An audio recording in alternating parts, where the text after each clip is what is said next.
पांच का पंच देख रहे हैं, मैं हूं आपके साथ सौरभ चौधरी। लॉकडाउन का तीसरा चरण संपन्न होने में आज पूरा एक हफ्ता शेष रह गया है। जम्मू के कुछ इलाके जहां पहले लॉकडाउन के दौरान सील कर दिए गए थे, वहीं कुछ को इस चरण में सील किया गया। ऐसे इलाकों में पुलिस व केंद्रीय अर्धसैनिक बलों के साथ साथ मजिस्ट्रेट भी तैनात किए गए हैं ताकि लॉकडाउन का उल्लंघन न हो पाए। इसके अलावा जम्मू की सड़कों पर भी सख्त पैरा है और जांच पड़ताल व पूछताछ के बाद ही वाहन चालकों को आगे बढ़ने की इजाज़त दी जा रही है। प्रशासन ने लोगों को एक बार फिर से चेताया है कि गैर जरूरी काम के लिए घर से ना निकलें।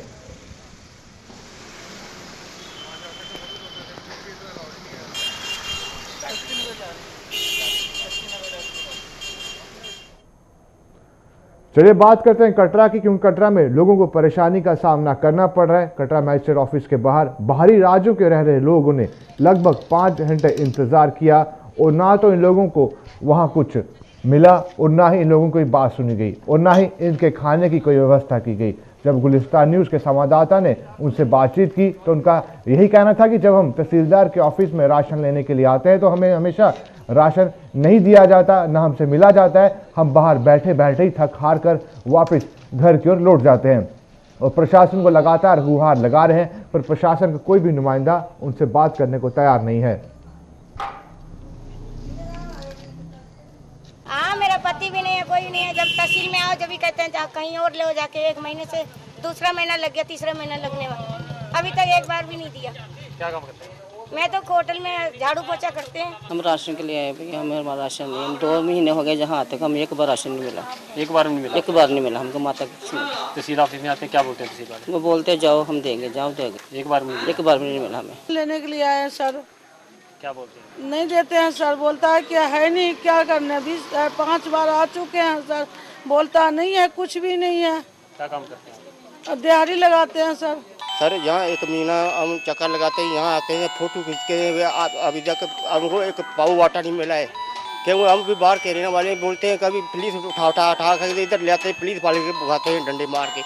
अब मेरी और मैं मेरे पास कुछ सबूत भी नहीं, घर में रह के अभी 1 महीना हुआ इधर भूखे मारे। जब भी हम इधर आते हैं अभी बोलते तहसीलदार के पास जाओ, तहसीलदार के पास जाते हैं बोलते हैं सरपंच के पास जाओ, सरपंच को बोलते पंच के पास जाओ, पंच बोलता है बाहर के बंदे का नहीं आया हुआ है।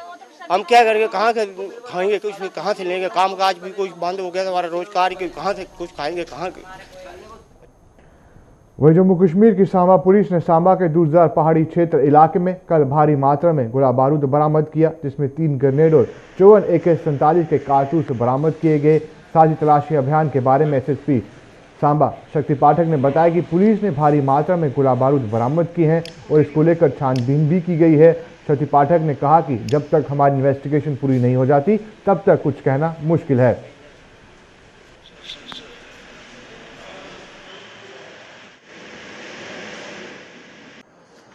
Samba police has recovered cache of ammunition and explosives in the jurisdiction of police post Goran, falling in the jurisdiction of police station Samba. The detail is live rounds of AK-47, these are 54, primed live Chinese made hand grenades 3 number. A case FIR number 120/2020 under section 7/25 Arms Act, 3/4 Explosive Substances Act registered at police station Samba. Thank you. तो गोरन का area है, उसमें forest area है। गोरन का forest area है, exactly उसको हरदू बोलते हैं उस एरिया में। ये रूटीन में सर्च ऑपरेशन चलाया गया था या फिर जो पहले थोड़ी देर पहले जो सर्च ऑपरेशन चलाया गया? हाँ, जो पहले सर्च ऑपरेशन चल रहा था उसी की कड़ी। क्या किसी को अरेस्ट किया गया था? नहीं, कुछ चीज़ें ऐसी होती हैं कि वो हमारे ऑपरेशन का सीक्रेट होती हैं, हर एक चीज़ हम बता नहीं सकते हैं, कैसे लिया, क्या किया, वो फिर हमारे अगले जो प्लान होते हैं वो गड़बड़ाते हैं। अभी इतना ही है जो पता। अभी मैं इसके ऊपर कुछ भी नहीं बोलूँगा, कोई कमेंट नहीं करूँगा। अभी जो हमें मिला है मैं सिर्फ वही बताऊँगा। क्या इसको देखते हुए आगे भी सर्च ऑपरेशन करने को? बिल्कुल रहेंगे हम तो। हमारी कोशिश होगी कि ऐसा कुछ ना मिले, पर हमारी मतलब पूरी की पूरी छानबीन जो हम करेंगे, इसको लॉजिकल एंड तक जरूर पहुंचाएंगे। तो सर क्या लगता है कि ये जो मतलब एक टाइम वहाँ पे एक इन्फिल्ट्रेशन या फिर मिलिटेंसी का जो रूट रहा है वो एक बार फिर से एक्टिव हुआ है, इस तरह का नहीं, अभी ये सारे के सारे कंक्लूजन अभी हम नहीं निकाल रहे हैं। मैंने इसलिए कहा कि जो मैंने स्टेटमेंट दी है अभी मैं सिर्फ इसी के ऊपर स्टिक करूंगा। जब तक कि हम पूरा इन्वेस्टिगेट नहीं कर लेते हैं तब तक हम कोई भी ऐसा कंक्लूजन नहीं निकालेंगे। चलिए, जम्मू कश्मीर से खबर सामने निकल कर आ रही है वो आपको बता देते हैं। 3 नए मामले जम्मू कश्मीर में एक बार फिर निकल कर आए। 3 मामलों की पुष्टि कश्मीर घाटी से हुई है और लगातार जिस तरीके से आंकड़े बढ़ रहे हैं, अब आंकड़ा 839 के पास पहुंच गया है। लगभग 840 का आंकड़ा अब पहुंच गया है ये, क्योंकि 3 नए मामले सामने निकल कर आए। कल 836 थे और आज अगर जम्मू कश्मीर में संक्रमित मरीजों की संख्या की बात करें तो ये 839 तक पहुंच गया है। लगातार मामलों में इजाफा होता ही जा रहा है, पर आज बस 3 नए मामले सामने निकल कर आए हैं, क्योंकि लगातार टेस्टिंग भी की जा रही है। और अच्छी खबर भी है ये कि बस 3 नए मामले आज के दिन में कश्मीर घाटी से निकल कर आए।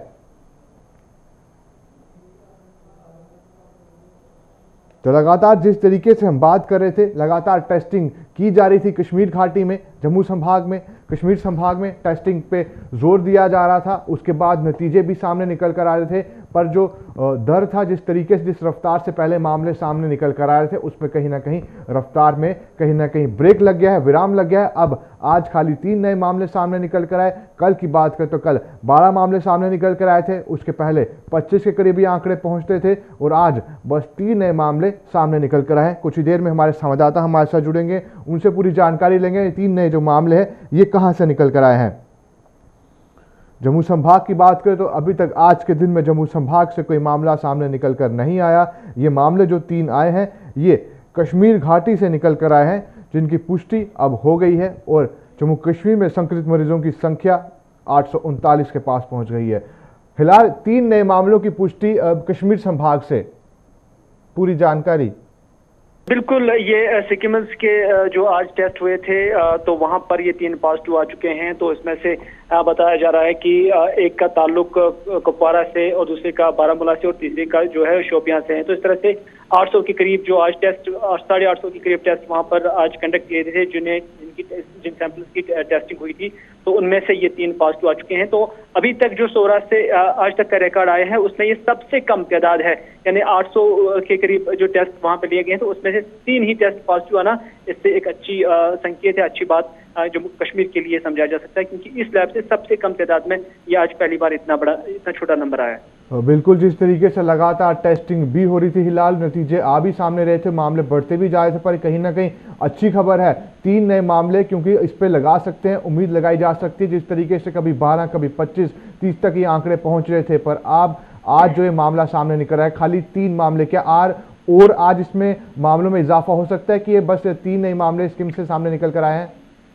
नहीं, बिल्कुल, फिलहाल जो 24 घंटे का डेटा जो सिक्किम अथॉरिटीज ने शेयर किया है हमारे साथ, उसके मुताबिक ये टेस्ट जो है पिछले 24 घंटे का है। लेकिन अभी एक और लैब जहां पर ये टेस्ट कंडक्ट किए जाते हैं, लिए जाते हैं, वहां पर सैंपल्स की टेस्टिंग होती है, वो स्टेडी यानी जो चेस्ट डिजीज लैब है, तो वहां से भी अभी लिस्ट आना बाकी है और वहां से भी अब देखा जा सकता है कि वहां पर भी तकरीबन रोजाना 800 साढ़े 800 के करीब टेस्ट जो है वो किए जाते हैं, और उनमें से कितने पॉजिटिव निकलते हैं और कितने नेगेटिव निकलते हैं वो अभी थोड़ी देर के बाद ही पता चल सकता है। हिलाल, यही भी साथ साथ जानना चाहेंगे लॉकडाउन का किस तरीके से, अगर आज के दिन की बात करें तो लॉकडाउन का कश्मीर घाटी में किस तरीके से पालन करवाया जा रहा है, या लोग इसका उल्लंघन करते कहीं नजर आए कि लोग समझ गए कि बेहतरी इसी में है कि घर पर रहिए?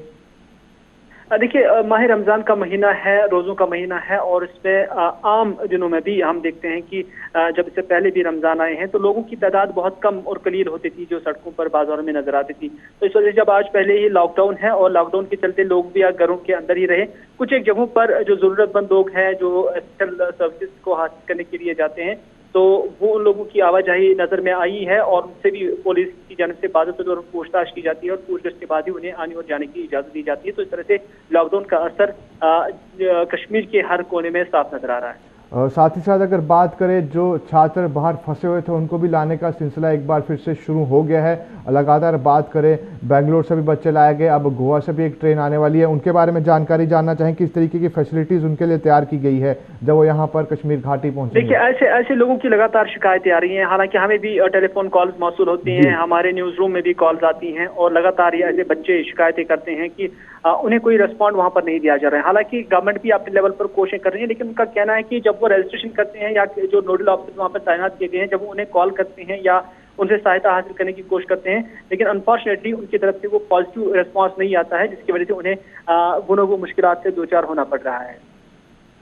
चलिए हिलाल, शुक्रिया आपका कश्मीर घाटी से पूरी जानकारी देने के लिए। तो हिलाल हमारे साथ बने थे। 3 नए मामले कश्मीर घाटी से निकल कर आए हैं और अब संख्या जम्मू कश्मीर में 839 की पहुंच गई है संक्रमित मरीजों की।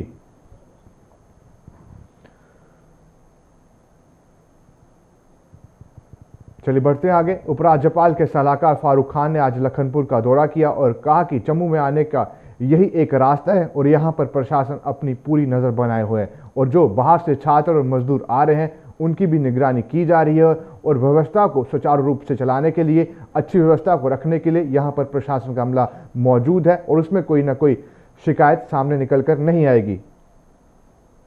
एक बहुत बड़ी तादाद ना सिर्फ लोगों की यहाँ से आती है और जाती है, बल्कि उसके साथ साथ पूरी यूपी के लिए जितनी भी सप्लाई चेन है वो पूरा इसी लखनपुर से होकर जाती है।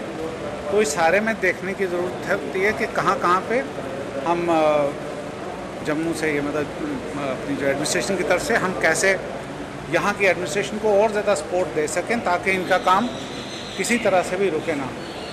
और हमें बड़ी खुशी होती है देखकर कि यहाँ की एडमिनिस्ट्रेशन जिसके ऊपर सबसे ज़्यादा लोड है काम का, वो बहुत अच्छे तरीके से अपना यहाँ से काम कर रहे हैं। हज़ारों की तादाद में स्टूडेंट्स को यहाँ से इन्होंने डिस्पैच करवाया तेज़ी से। बहुत सारे लोग इस वक्त भी यहाँ पे कुछ फैसिलिटीज़ जो हमारे यहाँ पे एडमिनिस्ट्रेशन ने बनाई हुई हैं एडमिनिस्ट्रेटिव क्वारंटीन की, वहाँ पे हैं, टेस्टिंग चल रही है सारा। तो जितना भी लोगों की भलाई के लिए हो सकता है वो हो रहा है। फ़र्क सिर्फ इतना पड़ता है कि कुछ लोग यहाँ समझते हैं कि ये बड़ी उन्हें दिक्कत हो रही है, मगर उन्हें ये सोचना चाहिए कि ये सब उन्हीं की और उनके परिवारजनों की भलाई के लिए हो रहा है। अगर भगवान ना करे उनमें से कोई यहाँ पे पॉजिटिव निकलता है तो वो यहाँ पे निकल आए तो उससे उसका पूरा परिवार बचाया जा सकता है, वरना वो यहाँ से इसी तरह अगर चले जाता तो कल जाकर अपने पूरे परिवार को इन्फेक्ट करता। तो यहाँ की जो फैसिलिटीज़ हैं वो सबकी सब सिर्फ़ और सिर्फ जम्मू कश्मीर के लोगों के लिए भी और बाहर की जो जनता यहाँ से आती और जाती है उन सब की भलाई के लिए बनाई गई हैं। और वो सारी जो भी एजेंसीज इसमें काम कर रही हैं, हमारे जो मेडिकल जो हेल्थ डिपार्टमेंट के डॉक्टर साहिबान हैं, उनके पैरामेडिकल स्टाफ है, पुलिस है, उनका सारा जो ग्राउंड स्टाफ है, और उसके साथ साथ जो सिविल एडमिनिस्ट्रेशन का हर एक महकमा जो इसके साथ जुड़ा हुआ है।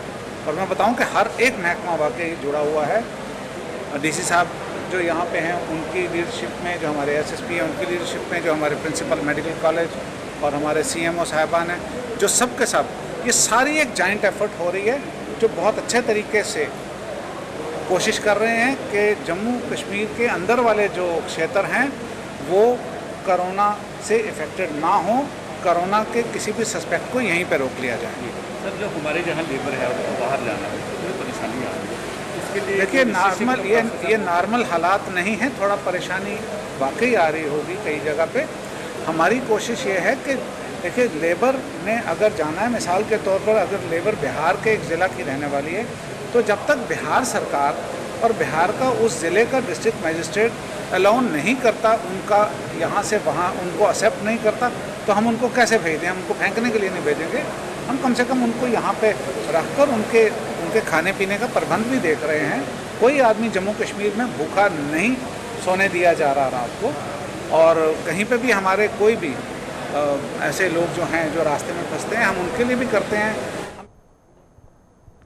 वहीं कोरोना के कारण जहां एक और प्रवासी मजदूरों को दिक्कतों का सामना करना पड़ रहा था, वहीं लोगों के रोजगार के लिए कहीं ना कहीं परेशानियां सामने आ गई थी। लेकिन अब उधमपुर प्रशासन ने एक बेहतरीन फैसला लिया है। इनके रोजगार के लिए औद्योगिक इकाइयों को भी खोला गया है। साथ साथ अधिकांश इलाकों में जो ग्रिफ है उसने भी अपना काम शुरू किया है, ताकि ये जो मजदूर थे, प्रवासी मजदूर थे, इनके सामने जो खाने की दिक्कतें हो रही थी, फाकाकशी का ये शिकार हो रहे थे, उसका कहीं ना कहीं हल हो सके। इसके लिए उधमपुर प्रशासन ने एक बड़ा फैसला लेते हुए ये कदम उठाए हैं। और इसी पर अधिक जानकारी दे रहे हैं हमारे संवाददाता उधमपुर से, जो वहां पर मौजूद थे, जिन्होंने मजदूरों से बातचीत की। वो आप सुनिए। लॉकडाउन का सबसे अधिक प्रभाव अगर किसी की जिंदगी पे पड़ा है तो वो प्रवासी मजदूर है।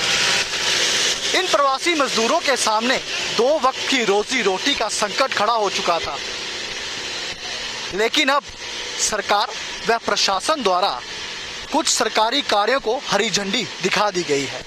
इस समय हम उधमपुर के मेन चौक पे खड़े हैं और आप बिल्कुल ठीक मेरे पीछे देख सकते हैं। इस तरह से यहाँ पे आज एक सड़क की मेटलिंग का कार्य शुरू करवा दिया गया है। ये कार्य शुरू करवा दिया गया है। आप देख सकते हैं किस तरह से प्रवासी मजदूर यहाँ पे पूर्णता से इन कार्यों को यहाँ पे अंजाम दे रहे हैं। और सबसे महत्वपूर्ण बात मैं अगर आपको बताऊं तो वो यहाँ पे ये है कि शारीरिक दूरी का सबसे अधिक यहाँ पे ध्यान रखा जा रहा है। और दूसरी अहम चीज जो है, यहाँ पे एक व्यक्ति जो है निर्धारित किया गया है जो समय समय पे इनके शरीर का तापमान देखता रहता है, सैनिटाइज करता रहता है, ताकि जो उनके उपकरण हैं वो भी पूर्णता से स्वच्छ रहें। इनके मास्क का यहाँ पे पूरा ध्यान रखा गया है। मैं बता दूं कि मकसद जिसका ये है, साफ तौर पे जिस तरह से जो प्रवासी मजदूर हैं वो पलायन की स्थिति तक पहुँचे थे और कई मजदूर पलायन कर रहे थे, उन्हें अब सरकार द्वारा जहाँ पे वो स्थायी रूप से रह रहे हैं उन्हें वहीं पे 2 वक्त की रोजी रोटी जुटाने का साधन मुहैया करवाया जा सके। हम पास ले चलेंगे आपको। मैं अपने वीडियो जर्नलिस्ट से अनुरोध करूंगा कि इनके पास जाएंगे और इतनी तपती भीषण गर्मी में जिस तरह से ये कार्य कर रहे हैं, पूरी जो नियमों का और आदेशों का पालन करते हुए कितना महत्वपूर्ण है। और ये जो आदेश सामने आया है, जिस तरह से सरकार ने, प्रशासन ने हरी झंडी इन्हें दिखाई है, कितना अहम है इन लोगों के लिए। इन्हीं से पास जाके इनसे बात करने की कोशिश करते हैं। सर्वप्रथम मैं दिखाना चाहूंगा, ये देखिए यहाँ पे अभी इनके जो बॉडी का टेम्परेचर है वो मापा जा रहा है, ताकि किसी तरह का भी कोई लक्षण अगर किसी भी श्रमिक में, किसी भी मजदूर में पाया जाता है तो उसे उसी समय यहाँ से हटा दिया जाता है, उसे यहाँ से ले जाया जाता है और तब तक उसकी जो जांच प्रक्रिया है वो भी पूर्णता से की जाती है। यहाँ पे इन लोगों से बात करने की कोशिश करेंगे। जी नाम बताएं अपना। धर्मेंद्र कुमार। धर्मेंद्र जी कहाँ के रहने वाले हैं? हम बिहार से रहने वाले हैं। और यहाँ उधमपुर में कब से आप कार्य कर रहे हैं? और मैं ये जानना चाहूँगा सर्वप्रथम, कितने दिनों से आपकी दिहाड़ी नहीं लगी थी? 1.5 महीने की दिहाड़ी नहीं लगी। तो किस तरह की परेशानी और मुश्किलें आपको आई जिस तरह से आप दिहाड़ी नहीं लगा पाए? परेशानी तो बहुत थी, लेकिन राशन जैसे हमारा मालिक जो कि दिया, बहुत मुश्किल हुआ रहने में। तो घर वाले प्रतीक्षा करते होंगे? बोल रहे हैं कि अच्छे से हो या ये सही, बोल रहे हैं, हाल खबर पूछ रहे हैं, अच्छी है। अब अगर आपका जो कार्य जिस तरह से आपको शुरू करने दिया गया है, दिहाड़ी आपकी लग रही है, कैसा प्रतीत हो रहा है और क्या कहना चाहेंगे? जो काम जो शुरू हुआ है तो अच्छा है कि हमारे घर वाले भी बोल रहे हैं कि काम चल गया तो बहुत बढ़िया है, करो फिर। कुछ और लोग यहाँ हमारे साथ हैं। मैं आपको बता दूं कि इस परिस्थिति में यहाँ खड़े होना भी हमारे लिए मुश्किल हो पा रहा है, लेकिन ये लोग इस परिस्थिति में कार्य कर रहे हैं, वो भी सभी सुरक्षा जो नियम है उनका पालन करते हुए। कुछ और लोग हैं। जी नाम बताएं। मेरा नाम मिथुन कुमार है। मिथुन जी कहाँ के रहने वाले हैं और कब से आप उधमपुर में कार्य कर रहे हैं? बिहार का रहने वाला, अररिया जिला का हूँ। तो यहाँ से 2-3 महीना बीत चुका है, लॉकडाउन में इधर ही फंस गए हैं। अभी काम भी नहीं किए हैं, 1 ही महीना काम किए थे, उसके बाद 2 महीने बैठे रह गए। जिस 2 महीने से आप अपने घरों में ही बैठे, लॉकडाउन में यहाँ पे पूरा पालन आप लोगों ने किया, अब सरकार ने आपको हरी झंडी दे दी है कार्य करने की, क्या कहना चाहेंगे, किस तरह का प्रतीत हो रहा है? मोदी जी को मैं यही कहना चाहूँगा कि हम लोग मजदूर हैं तो हम लोग को तो अब रोजी रोटी चलेगा ही चलेगा। तो इसलिए मोदी जी के दिल से धन्यवाद करते हैं और हम मजदूरों को काम चलता रहे तो इससे और बड़ी बात क्या है। जिस तरह से वाकई में मजदूर बुनियाद है हमारे देश की, हमारे भविष्य की। सर ये मैं जानना चाहूँगा आपसे कि परिवार आपका पूरा आपसे आप पे निर्भर करता है, परिवार किस तरह तकलीफ़ों में रहा, अब दिहाड़ी आपकी लगने लगी है, क्या उम्मीदें जागी हैं आपको कि कब परिवार को आप ठीक कर पाएंगे? हाँ सर, कर पाएंगे पूरा। अब घर में भी आशा और विश्वास जग चुका है कि अब हम लोग को पैसा आएगा ही आएगा बाहर से, क्योंकि हम लोग का ही भरोसा घर में चलता था, रोजी रोटी जो पैसा भेजता वही बैठ के खाता था। कोई पढ़ा लिखा है नहीं जो कि हमारा सर्विस से बैंक अकाउंट में पैसा आए। हम लोग कोई मजदूरी करते हैं तो वही पैसा भेजते हैं। ये आपने सुना, ये प्रवासी मजदूर हैं, बहुत खुश हैं सरकार के इस निर्णय से, जिस तरह से आज प्रशासन ने इन्हें हरी झंडी दे दी है कार्य करने की। अब इन्हें भी ये उम्मीद जागी है कि ये कार्य करके, मेहनत करके, मजदूरी करके अपने घरों तक 2 वक्त की रोजी रोटी जुटा पाएंगे और अपना भविष्य संवार पाएंगे। चलिए देखें किस तरीके से प्रशासन द्वारा फैसला लिया गया था। जो प्रवासी मजदूर परेशान थे उनके लिए बेहतरीन फैसला लिया गया। अब भी वहाँ पर लोग खुश भी है क्योंकि दिहाड़ी लगा रहे हैं, उसके बाद ये खा भी सकेंगे और पी भी सकेंगे। इसके लिए चलो इसके बाद एक और फैसला उधमपुर प्रशासन द्वारा लिया गया, वो भी आपको बता देते हैं। इस वक्त एक ऑर्डर सामने निकल कर आया कि कौन कौन सी दुकानें हैं जो खुलेंगी, किन किन हफ्तों में खुलेंगी, हफ्ते में किस दिन खुलेगी, उसके बारे में जानकारी दे देते हैं। 8 बजे से लेकर 1 बजे तक ये दुकानें खुलनी है। उसमें केमिस्ट और मेडिकल शॉप है, ये पूरे हफ्ते खुली रहेंगी। अगर मिल्क और अदर डेयरी प्रोडक्ट्स की शॉप की बात करें, ये भी खुली रहेंगी। साथ ही पोल्ट्री और मीट शॉप ये भी खुली रहेंगी। एग्रीकल्चर और एनिमल फीड की जो दुकानें हैं वो भी खुली रहेंगी। अगर बात करें ग्रॉसरी और किराना की, ये खाली मंडे, ट्यूसडे, थर्सडे और सैटरडे यानी हफ्ते में 4 दिन ही ये दुकानें खुलेंगी। यूटेंसिल्स, बर्तनों की दुकानें सोमवार और शुक्रवार। अगर स्टेशनरी और बुक्स की दुकानें खुलनी है तो वो एतवार और थर्सडे। अगर मोबाइल कंप्यूटर शॉप्स वो खुलेंगी मंडे, वेडनेसडे और फ्राइडे। और वहीं पे अगर इलेक्ट्रिक की कोई अप्लायंसेस की दुकानें हैं वो साथ ही साथ खुलेंगी मंडे, वेडनेसडे और फ्राइडे। अगर किसी को व्हीकल रिपेयर कराना है, व्हीकल के शोरूम है गाड़ियों के, तो वो खुलेंगे वेडनेसडे और थर्सडे को। अगर साथ ही साथ ज्वेलरी शॉप्स संडे और थर्सडे। अगर शूज़ की या बात करें कपड़ों की, या इनकी दुकानें खुलेंगी संडे और वेडनेसडे को। ये तमाम जो ऑर्डर निकाला गया है, कौन कौन सी दुकानें हफ्ते के किस दिन खुलेंगी, इसकी जानकारी दी गई है। और जो टाइमिंग बताया गया है 8 बजे से लेकर 1 बजे तक। तो ये एक फैसला लिया गया है डीएम उधमपुर की तरफ से, प्रशासन की तरफ से। जिस तरीके से लगातार लोग परेशान भी थे, आज रियायतें दी भी गई थी। उसके बाद ये रियायतें किस तरीके से आगे लागू की जाएंगी ये प्रशासन के ऊपर है। पर साथ ही साथ ये बताया गया कि निश्चित करना होगा कि मास्क पहनना बेहद ज़रूरी है जब भी आपको सेल परचेज का डील करना है। और साथ ही साथ जो 60 साल से व्यक्ति जो उम्र उसकी ज़्यादा है वो इस सेल परचेज में नहीं आ सकता, उसे कहीं ना कहीं घर पर रहना होगा। ये फैसला डीएम उधमपुर की तरफ से, प्रशासन की तरफ से लोगों के लिए, आवाम के लिए लिया गया है रियायतें देते हुए।